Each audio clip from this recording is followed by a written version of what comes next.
वीरान जमीन जहाँ कभी जिंदगी हुआ करती थी, अब बस सन्नाटा बाकी। एक खतरनाक वायरस ने सब कुछ निगल लिया है। शहर, लोग और इंसानियत जो बचे वो अब इंसान नहीं रहे बल्कि हाउलर्स बन चुके हैं। ऐसे जानवर जो सिर्फ खून की प्यास समझते हैं। इसी बर्बाद दुनिया में रहती है रोरी, एक औरत जिसने अपनी आंखों के सामने अपना सब कुछ खो दी, पति, बेटी और जीने की वजह। मगर किस्मत की चाल यही नहीं रुकी। एक दिन उसके दरवाजे पर आता है एक अजनबी, जख्मी, रहस्यमयी और अपने साथ लाता है उम्मीद की आखिरी सांस। और यही से शुरू होती है रोरी की जंग, दर्द, पछतावे और इंसानियत के लिए। तो तैयार हो जाइए क्योंकि ये कहानी बहुत रोमांचक होने वाली है। Hollywood screen presenting forgive us all. एक उजाड़ इलाका, चारों तरफ बस खामोशी और बर्बादी का साया। इंसानों की दुनिया अब खत्म हो चुकी। एक घातक वायरस ने दुनिया की तस्वीर बदल दी। ज्यादातर लोग या तो मारे गए या फिर हाउलर्स नाम के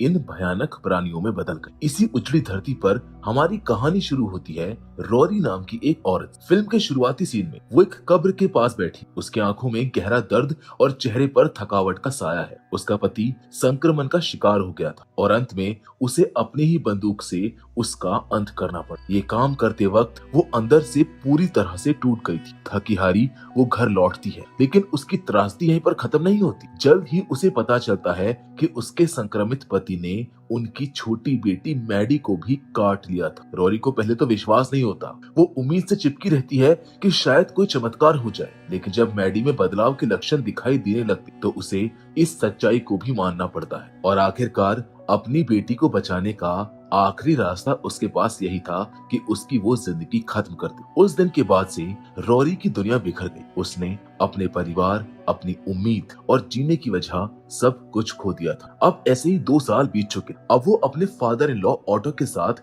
उसी पुराने घर में रहते। ऑटो उसकी देखभाल करता, मगर दोनों जानते हैं कि अब जिंदगी बस किसी तरह ही गुजर रही। एक सुबह रेडियो से आने वाली एक टूटती हुई आवाज दुनिया की मौजूदा हालात बयां करती। पुरानी सरकार ढह चुकी और अब एक नई ताकत उभरी है। उसका नाम जीएमए है, यानी कि ग्लोबल मिलिट्री अथॉरिटी। ये संगठन बचे हुए लोगों को इकट्ठा करके बड़े बड़े कैंप्स में ले जाते, लेकिन ये कैंप्स किसी सुरक्षित जगह की तरह नहीं बल्कि जेलों जैसे हैं, जहाँ लोगों से कैदियों जैसा सलूक किया जाता है। कई लोग वहाँ जाने से इनकार करते हैं, लेकिन जीएमए के एजेंट उन्हें जबरदस्ती पकड़ कर ले जाते हैं और कई बार इन टकरावों में खूनी झड़पें भी होती। रोरी अब पहले जैसी नहीं रही। उसके भीतर की भावनाएं जैसे मर चुकी। उसे अब जीने या मरने में कोई फर्क महसूस नहीं होता है, जबकि ऑटो अब भी उम्मीद से भरा हुआ है। वो पास के पहाड़ों में जाकर खाने की तलाश करता है। हिरन अब बहुत पहले खत्म हो चुके, बस कुछ खरगोश ही बचे हैं जिनसे वो पेट पालता है। ऐसे ही एक दिन ऑटो रोरी से कहता है कि वो भी उसके साथ शिकार पर चले, लेकिन रोरी मना कर देती। ऑटो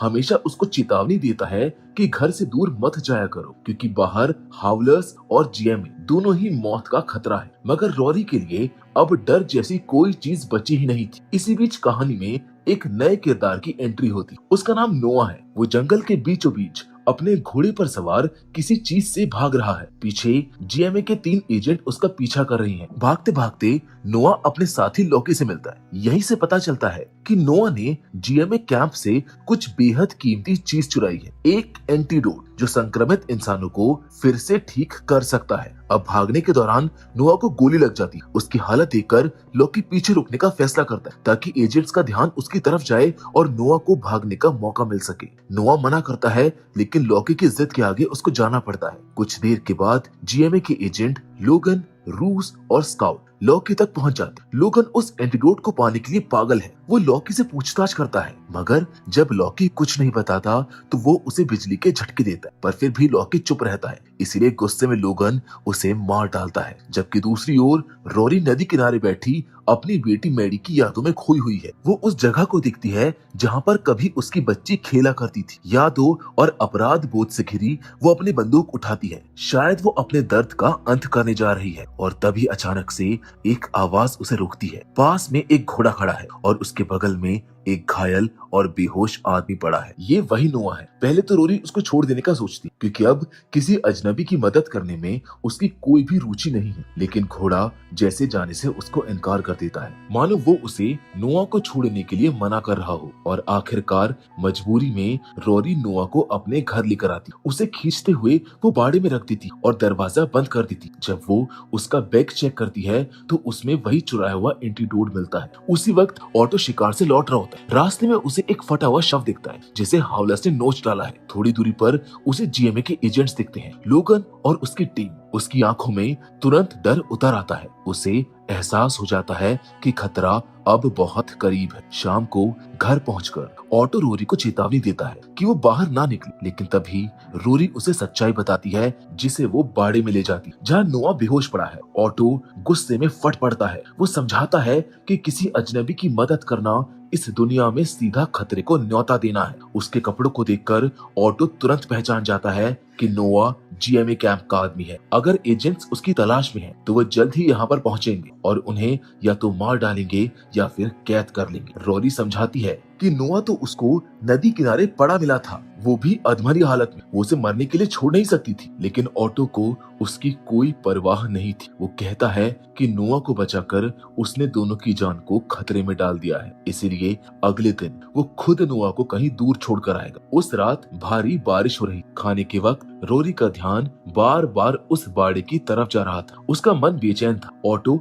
उसको समझाता है कि उसे व्यवहारिक बनना चाहिए, लेकिन रोरी की आंखों में अब भी दर्द और सवाल भरे हुए थे। वो धीमी आवाज में कहती, तुम्हारा बेटा चला गया, मेरा परिवार खत्म हो गया, अब हमारे पास बचा ही क्या है। ऑटो शांत रहते हुए जवाब देता है, हमारे पास जीने की वजह भले ही ना हो, लेकिन जिंदा रहना जरूरी है। ऑटो गुस्से में भर उठता है। वो कहता है कि इस बर्बाद दुनिया में किसी अजनबी पर भरोसा करना मौत को दावत देने जैसा होगा। अब रात बीतने लगती, मगर रोरी को नींद नहीं आती। उसकी बेटी मैडी की यादें बार बार उसको सताने लगती। बेचैन होकर वो उसके पुराने कमरे में चली जाती और यहीं पर हम पहली बार इस पूरी त्रासदी को देखते। वो दिन जब सब कुछ खत्म हो गया था। मैडी के जन्मदिन की शाम थी। सब कुछ नॉर्मल लग रहा था जब तक रोरी का पति बाहर से नहीं लौटा, लेकिन लौटते वक्त वो संक्रमित हो चुका था। रोरी ने कुछ पल की हिचक दिखाई और उसी देरी में उसने अपनी ही बेटी पर हमला कर दी। रोरी ने उसको मार गिराया, लेकिन तब तक बहुत देर हो चुकी थी। काटे जाने की वजह से मैडी भी धीरे धीरे बदलने लगी थी और अंत में मजबूर होकर रोरी को वही करना पड़ा जो किसी माँ के लिए सबसे बड़ा दर्द होता है, अपनी ही बेटी की जिंदगी खत्म करना। उस दिन के बाद से वो खुद को कभी माफ नहीं कर पाई। अपराध बोध और अकेलेपन से टूट चुकी रोरी उस रात चुपचाप ऑटो के कमरे में जाती है। वहां से उसने बाड़ी की चाबी उठाई और एक बंदूक उठा ली। शायद उसका इरादा कहीं दूर जाने का था, लेकिन जैसे ही वो बाहर निकली उसे अंधेरे में कोई हलचल महसूस हुई। उसने तुरंत बंदूक संभाली, मगर वहां पर कोई नहीं था। जब वो बाड़े में लौटी तो घोड़ा बेचैन होकर हिंदना रहा था। उसने दरवाजा खोला और देखा कि नोआ गायब है। वो कुछ समझ ही रही थी कि तभी अचानक से नोआ ने पीछे से उसको पकड़ लिया और तभी बाहर से एक संक्रमित आदमी अंदर घुसने की कोशिश करने लगा। रोरी ने पूरी ताकत से दरवाजा बंद करने की कोशिश की और ठीक उसी वक्त नोआ ने उसकी बंदूक छीन ली और निशाना साध कर गोली चला दी। दोनों की जान बच गई। सांसें थामे रोरी ने पूछा कि तुम आखिर कौन हो? क्या तुम जीएमए के लिए काम करते हो? नोआ ने थकी हुई आवाज में कहा, नहीं, मैं बस जिंदा रहना चाहता हूँ। उसे पता था कि रोरी ने उसकी जान बचाई है और अब वो बस अपना बैग लेकर यहाँ से निकल जाना चाहता था, लेकिन रोरी ने उसको रोका क्योंकि बाहर हावलर्स घूम रहे थे। इतने जख्मी हाल में नोआ का बाहर निकलना खुदकुशी जैसा हो। उसने उसे अंदर लाकर उसका बैग वापस और उसके घावों की मरहम पट्टी करने लगी। धीरे धीरे नोआ ने अपनी सच्चाई बताई। उसने कहा कि 2 दिन पहले उसका 8 साल का बेटा लियो संक्रमित हो गया था। उसे बचाने के लिए नोआ ने जीएमए कैंप में घुसकर एंटीडोट चुरा लिया था। उसका एक ही मकसद था, किसी तरह अपने बेटे तक पहुंचना, इससे पहले कि बहुत देर हो जाए। रोरी उसकी कहानी सुनकर स्तब्ध रह जाती। वो उस दर्द को समझ सकती थी क्योंकि वो खुद अपनी बेटी को नहीं बचा पाई थी। उसने नोआ को रात भर रुकने के लिए मना लिया, ये कहकर कि इस हमले में और अंधेरे में बाहर निकलना मौत को न्योता देने जैसा हो। और नोआ ने भी कुछ देर सोचकर हामी भर दी। पहली बार उसने रोरी पर भरोसा जताया, एक हल्का सा थैंक यू के साथ, लेकिन बाहर खतरा तेजी से बढ़ रहा था। पास की पहाड़ी पर लोगन और उसके आदमी सब कुछ देख रहे थे। स्काउट ने ट्रैकिंग डिवाइस से इलाके को स्कैन किया। 4 हीट सिग्नेचर मिले, 3 इंसान और 1 जानवर। उसे यकीन था कि नोआ अंदर है। लोगन तुरंत हमला करना चाहता था, मगर स्काउट ने सुबह तक इंतजार करने की सलाह दी। लोगन ने धमकाते हुए कहा कि अगर उसे अपनी जान प्यारी है तो आदेश का पालन करे, और मजबूरी में स्काउट को ये करना पड़ा। अगली सुबह नोआ अभी भी सो रहा होता है जब ऑटो उसके कमरे में घुसता है। उसकी बंदूक सीधे नोआ पर तनी हुई थी। रॉरी बीच में आ जाती है और बोलती है वो जीएमए का नहीं है, बस अपने बेटे को बचाने की कोशिश कर रहा है। लेकिन ऑटो नहीं मानता। उसके लिए नोआ अब भी खतरा था। और अचानक नोआ को सांस लेने में तकलीफ होने लगती। रॉरी घबरा जाती है, पर ऑटो तुरंत समझ जाता है कि उसके फेफड़े फट गए हैं। उसने बिना वक्त गवाए नोआ को मेज पर लिटा दिया, औजार उठाया और उसकी छाती में छेद कर हवा बाहर निकाल दी। कमरे में सन्नाटा छा गया, लेकिन नोआ की जान फिलहाल बच गई थी। नोआ की सांसें धीरे धीरे लौट आती, मगर दर्द इतना गहरा था कि वो बेहोश हो जाता है। रॉरी बेचैन थी। उसे डर था कि अगर देर हो गई तो वो ज्यादा समय तक बच नहीं पाएगा। उसने ऑटो से विनती की कि वो मिलकर नोआ को उसके बेटे तक पहुंचाने में मदद करें, लेकिन ऑटो गुस्से में था। उसने कहा कि किसी अजनबी के बच्चे को बचाना उनकी जिम्मेदारी नहीं। उसके मुताबिक रॉरी अपनी बेटी को खोने के अपराध बोध से ऐसा कर रही, खुद को किसी और की मदद करके माफ करना चाहती है। लेकिन इस टूट चुकी दुनिया में किसी अजनबी के लिए अपनी जान को जोखिम में डालना बेवकूफी थी। उसी पल अचानक से अलार्म बज उठता है। दोनों तुरंत कैमरे की तरफ दौड़ते हैं और देखते हैं कि जीएमए एजेंट्स उनके घर की तरफ बढ़ रहे थे। अब वक्त खत्म हो चुका था, कोई सुरक्षित रास्ता नहीं बचा था। ऑटो ने तुरंत फैसला लिया। उसने रॉरी और नोआ को पिछली तरफ के रास्ते से भाग जाने को कहा। जाते वक्त उसने नोआ को एक सिरिंज थमाई, एड्रेनलिन की सिरिंज। बोला कि अगर हालात बिगड़े तो इसे इस्तेमाल करना। विदा लेते समय ऑटो ने रॉरी को कसकर गले लगाया। उसकी आंखों में 2 साल बाद पहली बार उम्मीद की एक हल्की चमक दिखी। अब जैसे वो दोनों निकल गए,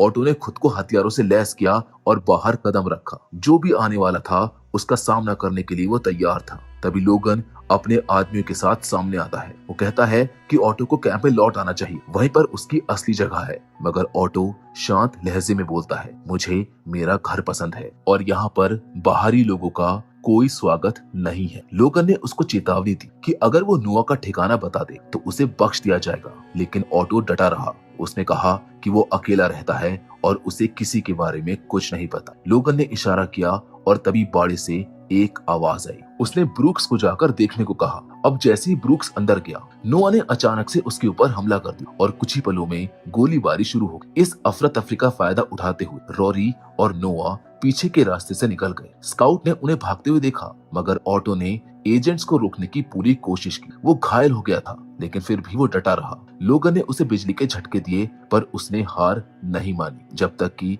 आखिरकार वो गिर नहीं गया। स्काउट लोगन की बेरहमी से तंग आ चुकी थी। उसने पीछा करने से साफ इनकार कर दी। वो बोली, मैं अब इस पागलपन का हिस्सा नहीं बन सकती। गुस्से में लोगन ने उसे वहीं पर छोड़ दिया और खुद आगे बढ़ गया। इस बीच रॉरी और नोआ किसी तरह जान बचाकर जंगल में छिपे हुए थे। नोआ ने उसे कहा कि घोड़ा लेकर वापस लौट जा, क्योंकि रात होने से पहले घर पहुंचना ही सही रहे। मगर रॉरी मना कर दी थी। उसने दृढ़ता से कहा, मैंने अपने पति और बेटी दोनों को खो दिया है, अब किसी और को खोते नहीं देख सकते। इस बार मैं पीछे नहीं हट। उसकी बातों में गहराई और सच्चाई थी। नोआ कुछ बोल पाता उससे पहले ही गोलियों की आवाज गूंजती है। लोगन और उसके आदमी पास पहुंच चुके थे। दोनों ने घोड़ा छोड़कर पास की चट्टानों के पीछे पोजीशन ली। हालात समझते हुए नोआ जान गया था कि वो ज्यादा आगे नहीं जा सकता है। उसने अपना बैग रॉरी को थमाया और कहा, इसमें वो एंटीडोट है, मेरे घर पहुंच जाओ, मेरी माँ और बेटा वहीं पर हों। रॉरी की आंखों में आंसू भर आते। नोआ मुस्कुराकर बोलता है, तुम्हारी बेटी मैडी खुशकिस्मत थी कि उसे तुम्हारी जैसी माँ मिली। और इतना कहकर उसने आखिरी बार उसको देखा, जैसे उसे यकीन था कि रॉरी अब उसका अधूरा काम जरूर पूरा करेगी। नोआ ने खुद में एड्रेनलिन इंजेक्ट किया और आने वाले तूफान के लिए तैयार हो। लोगन पहुंचा तो दोनों के बीच जबरदस्त गोलीबारी हुई। जख्मी होने के बावजूद नोआ ने पूरी ताकत से लड़ाई लड़ी और आखिरकार उसने लोगन को गिरा दी। लेकिन उसकी हालत अब नाजुक थी। गोलियों की आवाज सुनकर पास के हावलस वहां पर टूट पड़े। नोआ ने आंखें बंद कर ली, शांत, ये जानते हुए कि अब सब कुछ खत्म हो चुका है और उसकी जगह कोई और उसकी कहानी आगे बढ़ाए। जहां दूसरी ओर रॉरी अंधेरे में सावधानी से रास्ता तय कर रही। तभी कुछ संक्रमितों का झुंड उसको देख लेता है और उसका पीछा करना शुरू कर देता। एक चट्टान के पीछे छिपकर उसने अपने ऊपर अपनी सेंट छुपाने वाला एक लिक्विड डाला ताकि वो उसकी गंध पहचान ना सके। अब ये चाल काम कर गई और वो धीरे धीरे वहाँ से निकल आई, लेकिन तभी एक संक्रमित ने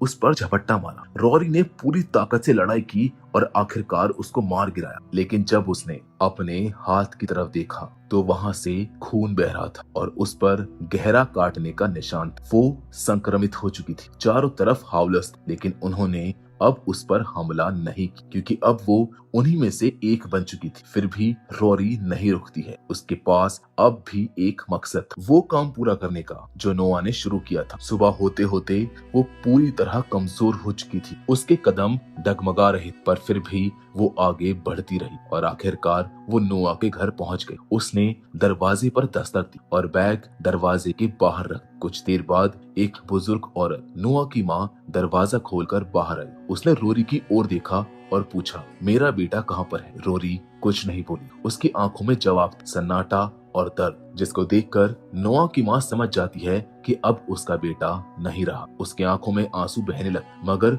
वो बैग को उठा लेती। वो नोआ के बेटे की आखिरी उम्मीद को थामे हुए। जहाँ आखिरी सीन में हम देखते हैं कि रॉरी नदी किनारे बैठी हुई है। सुबह की ठंडी हवा उसके चेहरे को छू रही। पहली बार उसके चेहरे पर शांति, क्योंकि उसने एक मासूम जान बचा ली। उसे महसूस होता है कि उसकी बेटी मैडी उसके पास बैठी, वो मुस्कुरा रही है और उसी पल वो भी मुस्कुराती। धीरे से वो अब अपनी बंदूक उठाती, वो आसमान की ओर देखती है और अपनी कहानी को खुद ही खत्म कर ले। जिसके बाद एंड में हम रॉरी की आवाज में सुनते हैं कि भगवान हमें छोड़कर जा चुका है, लेकिन इसमें गलती भगवान की नहीं है, गलती हमारी है, क्योंकि हमने भी इंसानियत को छोड़ दिया है। जिसके साथ ये फिल्म यहीं पर खत्म हो जाती। तो दोस्तों, आपको कैसी लगी कहानी हमें कमेंट में जरूर बताएं। बाकी फिलहाल आज के इस वीडियो में बस इतना ही, लेकिन हमेशा की तरह हम आपसे जरूर मिलेंगे और वो भी एक और नई इंटरेस्टिंग कहानी के साथ। पर तब तक के लिए धन्यवाद।